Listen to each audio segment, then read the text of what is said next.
Thank you for being here. My name is Robert. Last time we talked about how we need to domesticate suggestions, which basically guidelines or suggestions for our own situations, study our own situations, and come up with our own solutions. Today I will not talk about the disease, only to say that there is an effort, an obvious effort to create a narrative that we're in a crisis, even when the statistics and epidemiological numbers, for example, numbers per 100,000 do not tell us that we have a crisis. But it's obvious, I would simply say, that there is that narrative. The second thing is that we are not necessarily in this together. When we copy solutions from others, this is where we go wrong. For example, our kids are not going to school and they're going to be missing the whole of second term because we are doing what others are doing. Like the US, where in the summer between May and September, there is no school. So we are suffering, we're going to have to suffer because of locking down and not having our kids go to school, while others don't have the same situation.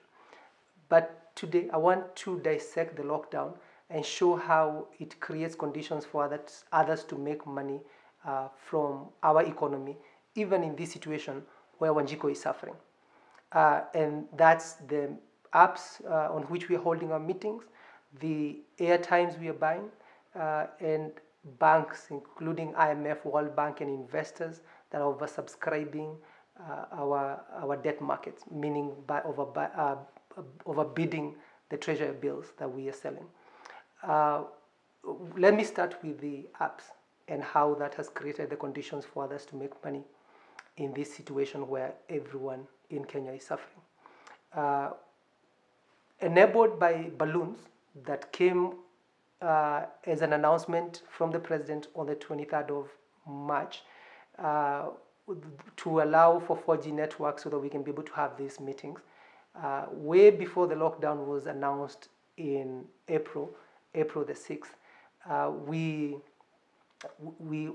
because of the cessation of movement, what that creates is the inability for us to meet and buy things from the local economy. For example, when I travel to Nakuru for a meeting or to see family, along the way I'm spending money.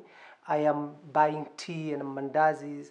I'm going to be buying chicken and vegetables, and I'm therefore sending money to specific locations in Kenya. But when we meet virtually, that does not happen. And so the cessation of movement literally is this money that will be going to local economies is going to apps. But these apps are not Kenyan. So when we are meeting, whether it's on Zoom or Gumzo or WebEx, those companies are literally sending money abroad. So whereas we have the convenience of meeting on these apps, let's remember that, and I'll give a quick example, with 400 shillings per day, if you have 1 million people that are going to be spending 400 shillings per week, that's 400 million shillings on apps where this money will be going to local economies, but literally we've created channels for that money to be expatriated. And that's what we have to realize. The second thing is banks that have been able to, and when I say banks, I mean international banks, whether it's IMF and World Bank and investors that buy our treasury bill. We have come to think that debt is the solution in this crisis. And it's obvious that we're dragging our feet either to have debt forgiveness or to be able to have debt holiday. And this is on the encouragement of what we call developmental partners, who are always on the African leaders' tongue the moment they start speaking, because we are getting advice from World Bank and IMF to do things that create conditions for them to make money off of the same situation. So it's a conflicted advice, and we have to realize that. So when everybody is saying that Africa is a basket case, again, still along the banks and investors, how they're making money in this economy, the basket case is a narrative that makes Africa look like a place that doesn't have money, a horrible place, a poor place. But why would you oversubscribe bonds, whether that's in Ghana, where a bond in March, Eurobond, was oversubscribed, believe this or not, 500% according to Bloomberg, 5 times. They were looking for $3 billion, euros, and they got bidding of 15 billion euros. And that shows that there is confidence, even in this situation, that others are able to make money. In Kenya, the bond or the government debt was oversubscribed by 97% in March. African Development Bank was floated a bond of 3 billion, and guess what? Oversubscribed by 53% according to Reuters. Again, these are people who, when we are running away from our economy and scared that this situation is bad, and it is bad for Ajiko, others are seeing the opportunity.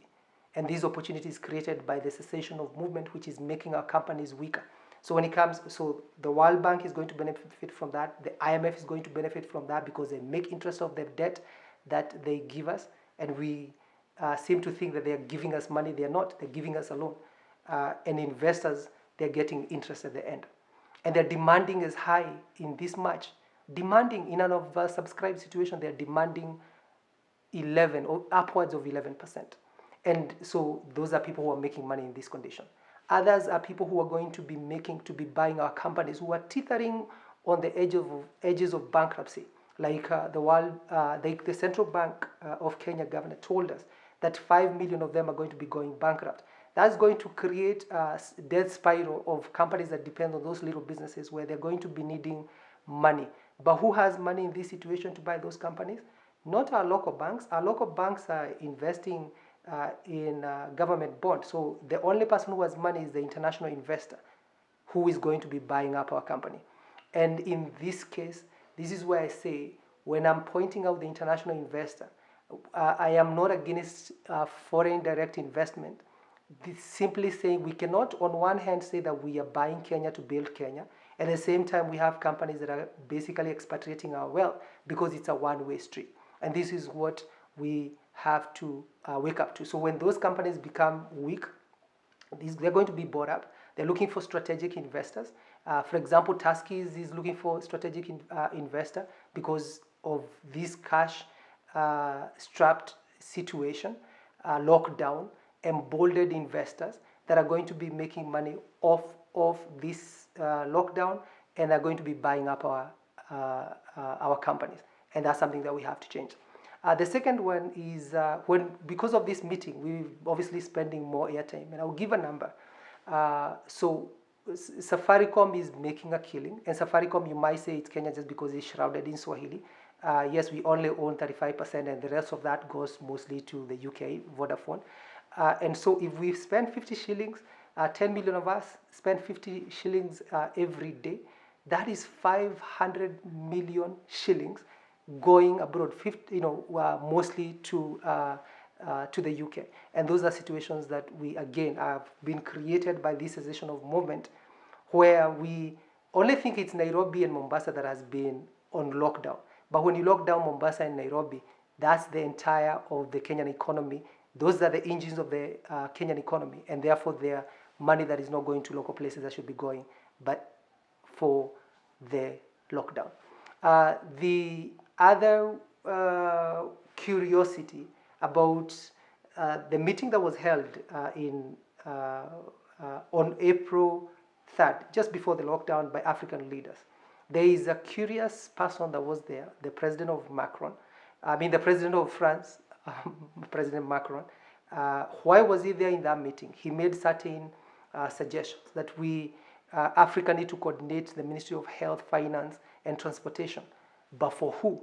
And this is what we have to do. So the curiosity for me is because French is not necessarily enslaving West Africa, but is moving towards East Africa. And a case in point is companies like Total, companies like Encobil are owned by the French. Companies like Brookside is owned 40% by the French. And these are companies that sells you Tuzo, Ilara, Delamere, Kilifi Gold, and Daima.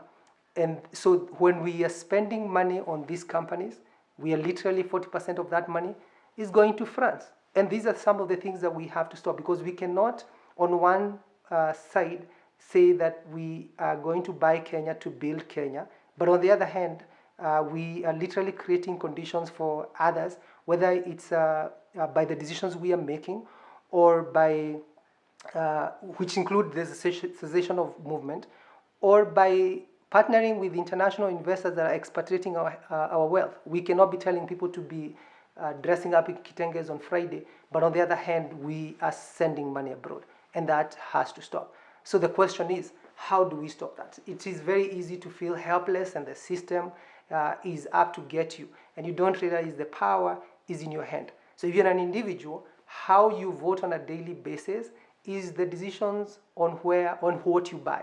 If something is not Kenyan, if you truly believe in buying Kenya to build Kenya, if something is not Kenyan, don't buy it unless there is no alternative.